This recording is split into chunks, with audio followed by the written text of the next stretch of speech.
inyubako itworohereza igihe cy'ubutabazi habaye inkongi ni igihe nyirayo wahuye n'inkongi y'umuriro ubwabyo abanza gutabariza ku gihe. Icya kabiri ni inyubako ziri mu byiciro, buri inyubako zigira ibyiciro. Inyubako y'icyiciro cya mbere navuga ni inyubako zituwemo igombye nibura kuba ifite ibizimyamuriro ngendanwa biriya bifite pudere, ikaba ifite akuma kariha gazi mu cyongereza bita gazi detector, uko abenshi bakoresha gazi, ikaba ifite na smoke detector cyangwa se karahamwotsi. Icyiciro cya kabiri ni inyubako zakira abantu benshi z'ubucuruzi cyangwa n'inganda muri rusange.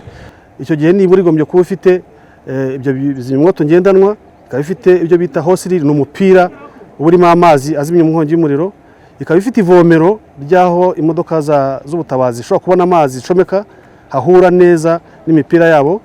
Ikindi nuko zifite ibigega bihagije.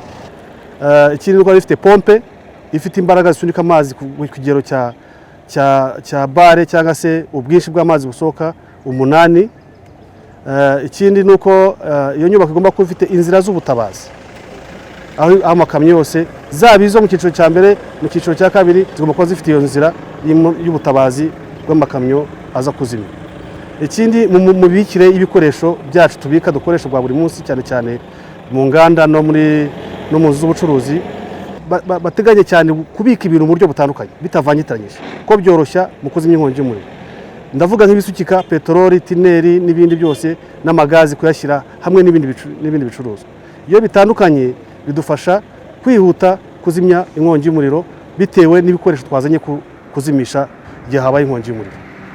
Umuntu wese wagira ikibazo cy'inkongi y'umuriro yatabaza polisi ishami rishinzwe gukumira no kurwanya inkongi y'umuriro kuri 111 cyangwa 0788 31 11 20.